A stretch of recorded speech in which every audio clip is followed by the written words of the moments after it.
Chanell Love 22. It's a vibe. Like, follow, and subscribe.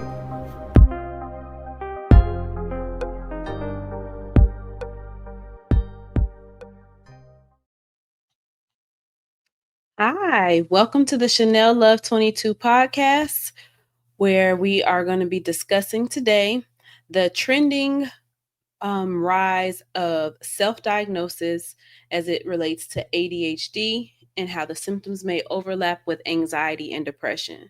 So, of course, there's been trends about people having symptoms of ADHD and a little self-diagnosing, of course, going on there. I just wanted to discuss on this so that we can discuss the difference in the symptoms and how they can, well, similarities in the symptoms and how they can overlap, because that can be confusing. And I just want you guys to understand that seeking professional help is the best way to determine what you have going on.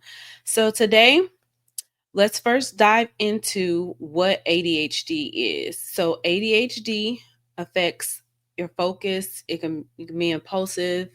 You can have disorganization, inattentiveness, hyperactivity, and we said impulsivity. This can, of course, affect your daily life as far as you just managing your life at home, cleaning, getting things done around the house, but also at work, not being able to complete your projects, having difficulty focusing if you have multiple projects going on, having difficulty focusing on the one that you're working on. Also in school, having difficulty focusing on your schoolwork. Some people are in college and find it difficult to be able to focus and get through the class because they are having this inattentiveness. And a lot of times we think that we have ADHD or the symptoms of ADHD because of the things that we've seen on social media. So I wanted to also discuss what anxiety is like. So anxiety, people have excessive worrying, nervousness, or they have a fear in that interferes with their ability to sleep or to focus, and also can show up sometimes physically. And physically, I'm saying like heart racing, difficulty breathing, um, some of the main symptoms. Some people have excessive sweating, restlessness, racing thoughts. All of those can all be tied into anxiety. So, of course, that'll affect you at work or at home, just in life in general. Depression is, of course, can affect your daily life as well, but also can be similar to some of the symptoms that you experience with ADHD. That's why people are confused sometimes, because they all have similarities in the symptoms, and someone with ADHD may be telling a friend or even be on social media discussing their ADHD, and you're thinking, "Oh, that sounds just like me." So, depression is a persistent sadness, low energy. You have lack of motivation, difficulty concentrating. And of course, this takes an emotional and physical toll on you. There's some people who aren't unable to go about their day or unable to get out of bed, and depression can cause you to not be able to function, to even go to work. So it can be something serious. Of course, we want to seek professional help for that as well. So, some of the symptoms overlap. Let's discuss a little bit where some of the symptoms overlap.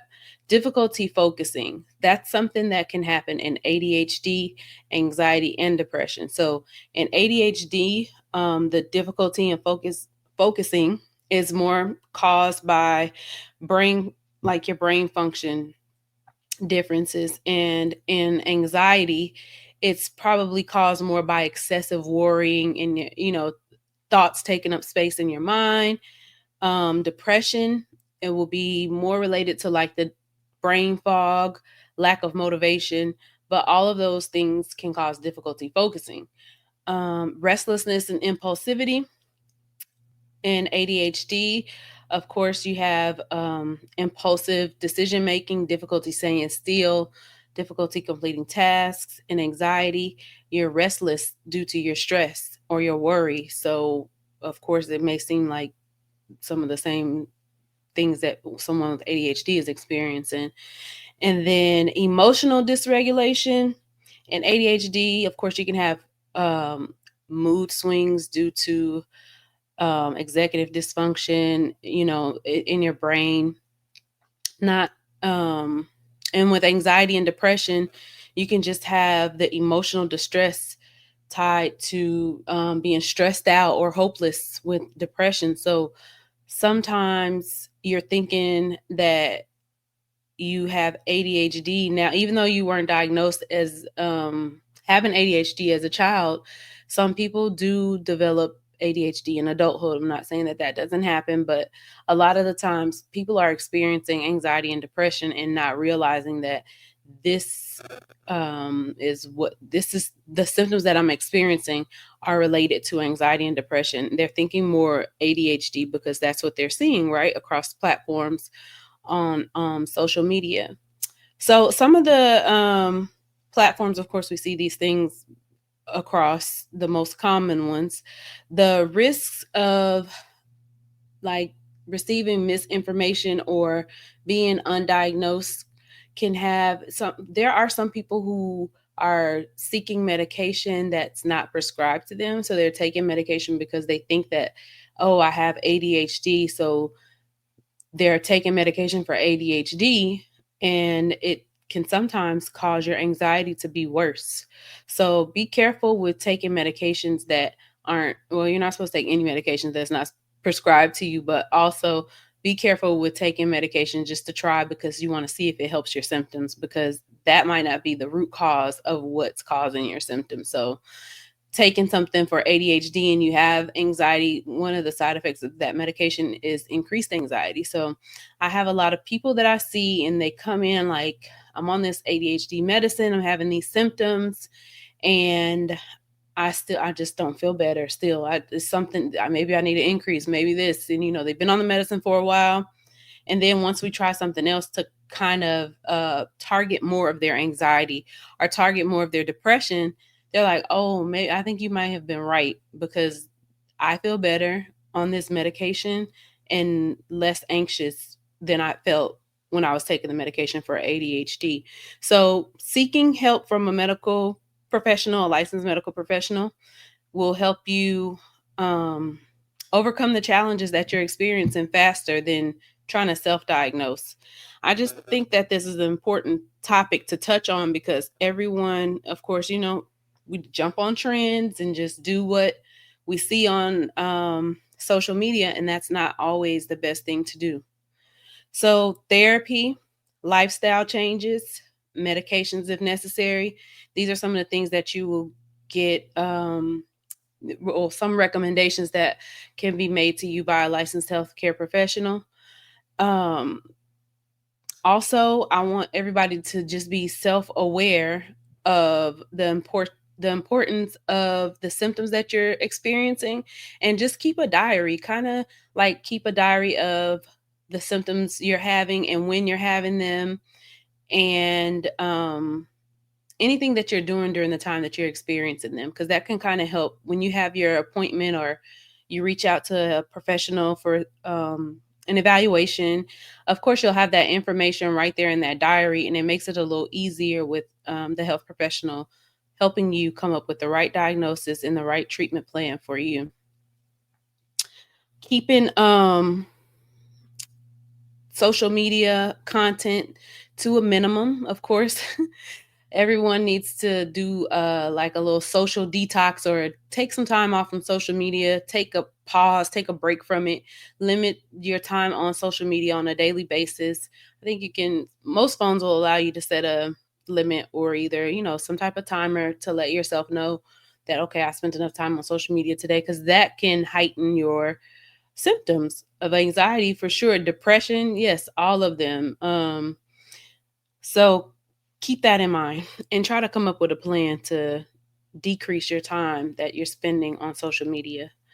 Everyone, that you can use that as part of your self-care routine. Remember, self-care doesn't have to be something that you are spending a lot of money on, that you are thinking that you have to have a luxurious something for, that can be a part of your self-care, staying away from social media sometimes, relaxing, taking a walk outside, relaxing in a quiet space at home, meditation. Some people even like stretching and yoga. That helps you to relax too. But just finding time to quiet your mind. I know that a lot of people, I hear a lot of clients before they are going to bed, that's what they do to help themselves unwind at the end of the day. They're on their phone scrolling, looking through social media posts. Of course, the blue light that's on the phone and that's on the TV, I always tell people to practice good sleep hygiene, because we don't realize that those lights disrupt our sleep cycle and also disrupt the melatonin production in your body, because you're thinking, well, your brain is thinking that it's time to be up because the blue light from your screen or from your TV, and you're not going through the full process of developing the proper hormone melatonin that you need to help induce your sleep. So try to create a nice quiet environment, a nice low light. I recommend there's a salt rock lamp that I use personally, but the little soft lights, not the blue LED lights. So if you have a night light or something, the soft light is better if you need a night light or something like that in your room. Let's see. I think that, can't forget my proverb. So everything that glitters ain't gold, meaning, of course, we see all these things on social media. We see people with these same symptoms that we're having, that we're experiencing, and we're thinking okay, well, that sounds exactly like what I'm going through. That sounds like what I'm dealing with. And it may be, you may have those same symptoms, but the root cause of what's causing your symptoms is different from someone else's. So, mentioning root cause, I do offer a root cause blood work analysis. I'll put the link in the description of this video. And that sometimes too can be contributing to your symptoms, which means, so through the root cause blood work analysis, we're able to see if you have any inflammation, if you have any, parasites, if you have a buildup of toxins, you may have a hormonal imbalance, a nutritional imbalance. All these things may be relating to some of your symptoms, such as brain fog, anxiety, depression, and the ADHD symptoms that you're experiencing as well. So that is another option to seek professional help for as well. So I'll add that link. That is it for today. Thank you all for tuning in. I wish you all happiness. And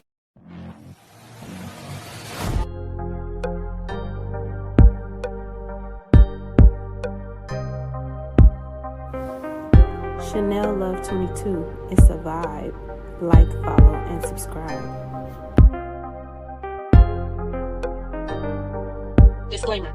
The information shared on the Chanell Love 22 podcast is for educational and entertainment purposes only and is not medical advice. Neither the host, guest, nor the podcast assumes responsibility for any actions taken based on this content. Listeners are strongly encouraged to consult a licensed healthcare provider before making any changes to their health, including medications, supplements, or treatments. This podcast is intended to comply with applicable regulations. However, it is not a substitute for legal or medical advice specific to your location. Listeners outside of the United States should ensure they follow healthcare guidance and regulations relevant to their regions. Thank you for listening, and remember, health is wealth.